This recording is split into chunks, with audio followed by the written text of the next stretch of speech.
উৎসবের মরশুমে প্রাকৃতিক দুর্যোগে একদিকে মৃত্যু মিছিল, অন্যদিকে চরমে উঠেছে দুর্ভোগ। টানা বৃষ্টিতে জলমগ্ন শহরের একাধিক পুজো মণ্ডপ। এই মুহূর্তে শ্রীভূমি স্পোর্টিং ক্লাবের পুজো মণ্ডপ দেখতে পাচ্ছেন। এর পাশাপাশি এপিসি রোডে ভেঙে পড়েছে পুজো মণ্ডপ। শ্রীভূমি স্পোর্টিং ক্লাবের পুজো মণ্ডপ জলমগ্ন, অন্যদিকে বোসপুকুর তালবাগান পুজো মণ্ডপ, সেখানেও কিন্তু একেবারে জল থই থই পরিস্থিতি।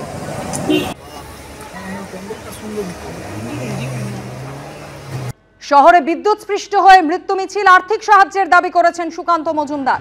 শহর কলকাতায় এবং সংলগ্ন এলাকায় বিদ্যুৎ স্পৃষ্ট হয়ে একাধিক মানুষের মর্মান্তিক মৃত্যু ঘটনায় আমি গভীরভাবে শোকাহত। নিহতদের পরিবারবর্গের আমার আন্তরিক সমবেদনা। রাজ্য সরকার অবিলম্বে ক্ষতিগ্রস্ত পরিবারগুলিকে প্রয়োজনীয় সমস্ত সহায়তা প্রদান করুন। এক্স হ্যান্ডেলে বার্তা বিজেপির সাংসদ সুকান্ত মজুমদারের। বিদ্যুৎ বন্টনকারী সংস্থা এবং পুরসভাকে দ্রুত পদক্ষেপের আর্জি জানিয়েছেন সুকান্ত মজুমদার।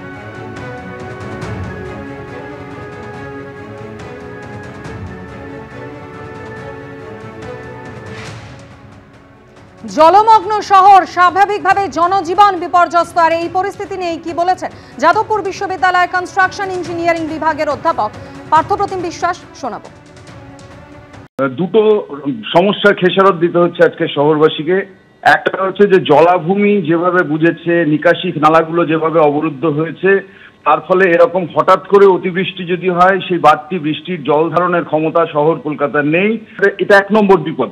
দু নম্বর বিপদ হচ্ছে যে আমাদের শহরে, এর আগেও আমি আপনাকে বলছি যে আমফান ইয়াসের সময় সবচেয়ে বেশি মানুষ ইলেকট্রিকিউটেড ডেথে মারা গেছিল ওই বিপর্যয়, বিদ্যুৎ সৃষ্ট হয়ে।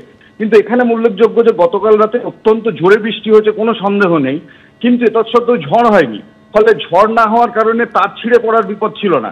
কিন্তু এতৎসত্ত্বেও বিদ্যুৎ পরিকাঠামোর যে বেহাল অবস্থা, এটা প্রমাণ করছে যে জমা জলেও বিদ্যুৎ সৃষ্ট হয়ে যাচ্ছে শহরবাসী। ফলে এটা তো আমাদের চোখে আঙুল দিয়ে দেখাচ্ছে যে how unsafe we are in a city. ফলে এখানে ইলেকট্রিকিউটেড যদি হচ্ছে একের পর এক, অথচ পুরসভা কোনো ঘটনা থেকে শিক্ষা নিচ্ছে না, আমি তাহলে বলছি যে সত্যি সত্যি গভর্নেন্স একটা বড় প্রশ্নের মধ্যে পড়েছে। একই চিত্র বছরের পর বছর। Social media post Suvendu Adhikari.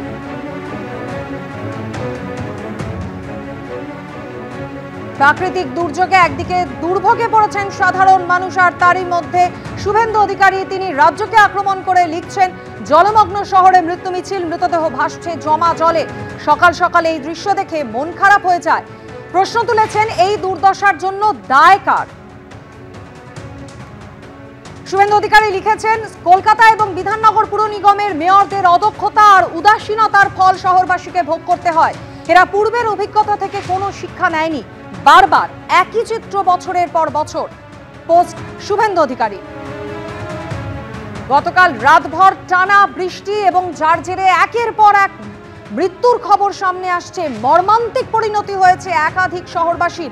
এখনো পর্যন্ত পাওয়া খবর অনুযায়ী 8 জনের মৃত্যু হয়েছে। অন্যদিকে বেলা বাড়লেও, বৃষ্টি কমলেও এখনো পর্যন্ত দুর্ভোগের ছবিটা কিন্তু বদলায়নি। আর এরই মধ্যে social media post Suvendu Adhikari.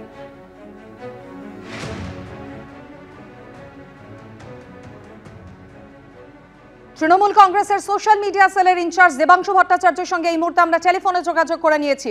Debangshu, Suvendu Adhikari আজকে সকাল থেকে শহরে যে পরপর মৃত্যুর খবর সামনে আসছে, সেক্ষেত্রে রাজ্যকে নিশানা করেছেন। তিনি লিখছেন যে এই দুর্দশার জন্য দায় কার। পাশাপাশি তিনি এটাও বলছেন যে কলকাতা এবং বিধাননগর পুর নিগমের মেয়রদের অদক্ষতার, উদাসীনতার ফল শহরবাসীকে ভোগ করতে হচ্ছে।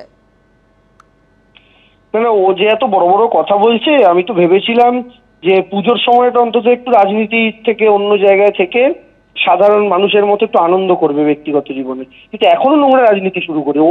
ওর গোটা জীবদ্দশায় কোনোদিন 300 মিলিমিটার বৃষ্টি দেখেছে 5 ঘন্টায়? এই বৃষ্টি রেকর্ড বৃষ্টি আপনারাই দেখাচ্ছেন, আবহাওয়া দপ্তর বলছে। আর শুধু তাই নয়, এইবার যে অ্যাজ হোল গোটা বৃষ্টি বর্ষাকাল জুড়ে দেখলো, সেটা তো শুধু শহর কলকাতা দেখেনি। কলকাতা, মুম্বাই, দিল্লি, মানে ভারতবর্ষের কোন বড় শহর বলুন তো যে শহর এবার জলের তলায় যায়নি? কিন্তু তফাৎ একটাই, ভারতবর্ষের অন্যান্য শহরগুলো জলের তলায় গেছে টানা 4 দিন, 5 দিন, 6 দিন জলমগ্ন। ইভেন গুজরাট 7 দিনের উপরে জলমগ্ন, আহমেদাবাদ থেকে শুরু করে, সুরাট থেকে শুরু করে বড়োদার মতো সিটি। কিন্তু কলকাতায় জল জমলে সেটা 24 ঘন্টার মধ্যে, মানে 7 থেকে 8 ঘন্টা ম্যাক্সিমাম, 24 ঘন্টা তার মধ্যেই পুরোপুরি ক্লিয়ার হয়ে যায়। আজকে যে বৃষ্টিটা হয়েছে তার তো কোনো আগাম ইঙ্গিতও সেই অর্থে ছিল না। রাত্রিবেলার মধ্যে যে এরকম বৃষ্টি হবে এটা কি কারো জানার কথা ছিল? প্রায় মেঘ ভাঙা বৃষ্টির মতো বৃষ্টি। সেই জায়গা থেকে দাঁড়িয়ে প্রকৃতির কাছে আমরা প্রত্যেকে অসহায়, কিচ্ছু করার কারোর হাতে থাকে না, কিন্তু এটা যত তাড়াতাড়ি জলটা নামানো যায় সেই চেষ্টায় প্রত্যেকে ব্রতী রয়েছে। আর এই পুজোর মুখে যে প্রাণগুলো হারিয়েছে আমরা কেউই চাইনি সেটা হারা, কিন্তু দুর্ঘটনা কারোর হাতে নেই।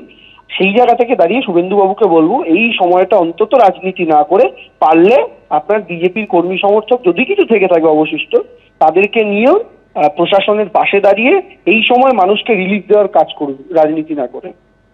দেবাংশু, এখানেই আপনাকে বলবো যে বিরোধীরা এই প্রশ্নটা তুলছেন যে এই রকম একটা পরিস্থিতি যে হবে, আলিপুর আবহাওয়া দপ্তরের তরফ থেকে আগে থেকেই সতর্কবার্তা দেওয়া হয়েছিল, তাহলে কলকাতা পুরসভা কেন প্রস্তুতি নিল না?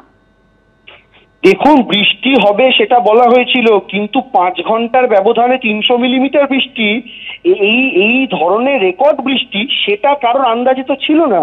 আর বৃষ্টি তো এইবারও হয়েছে বর্ষাকালে কলকাতায়, কিন্তু আপনি বলুন না একটানা কদিন জল জমেছে? বৃষ্টি যখন একটানা হয়েছে জল জমেছে, কিন্তু তারপর তো জল নেমেছে। এই কলকাতা শহরকে তো আমরা চিনি না। এই কলকাতা শহর আমরা যেটা আজ থেকে 10-15 বছর আগে দেখতাম, সেখানে একটা জল জমা মানে টানা 5 দিন জল জমে থাকতো, সে দৃশ্য আজকে কাউকে দেখতে হয় না। আর কলকাতায় জল জমবেই, কারণ কলকাতার শেপ একটা গামলার মতো, এখানে জল জমবেই, এটা আটকানোর ক্ষমতা কারণ নেই। কিন্তু যে 60টার উপরে 70টার কাছাকাছি পাম্প ইউজ করা হয়, সেই পাম্পগুলো ব্যবহার করে জল দ্রুত নামানো হয়। তো সেই জায়গা থেকে দাঁড়িয়ে সেই কাজটা পৌরসভা দক্ষতার সঙ্গে করেছে কিনা সেটা প্রশ্ন। আর সেই প্রশ্নের উত্তর হলো হ্যাঁ, সাকসেসফুলি করেছে এবং করতে পেরেছে। তবে সেই জায়গা থেকে দাঁড়িয়ে এখন পুজোর মুখে যাদের প্যান্ডেল ক্ষতিগ্রস্ত হলো, যাদের ব্যবসা ক্ষতিগ্রস্ত হলো, প্রত্যেকে আমার মনে হয় রাজনীতি বাদ দিয়ে সেই চিন্তাটা আগে করা উচিত। এখানেই দেবাংশু বিরোধীদের এটাও প্রশ্ন যে আপনারা যদি বিরোধী হতেন তাহলে কি এই প্রশ্নটা আপনারা তুলতেন না? না, আমরা বিরোধী তো বহু সময় হয়েছি এবং আমরা রিলিফের কাজ করেছি। মমতা বন্দ্যোপাধ্যায় বিরোধী থাকাকালীন প্রাকৃতিক বিপর্যয়ের সময় রিলিফের কাজ করেছেন, কিন্তু আজকে কটা বিরোধীকে রিলিফের কাজ করতে দেখেন? বন্যায় কটা বিরোধীকেই কলকাতা শহরে জমা জলে ওই পায়ের গোড়ালি অব্দি জলে সাঁতার কেটে নাটক করা ছাড়া, আপনাদের মিডিয়ার সামনে মুখ দেখানোর জন্য এইটুকু করা ছাড়া কটা রিলিফের কাজ করতে দেখেছেন?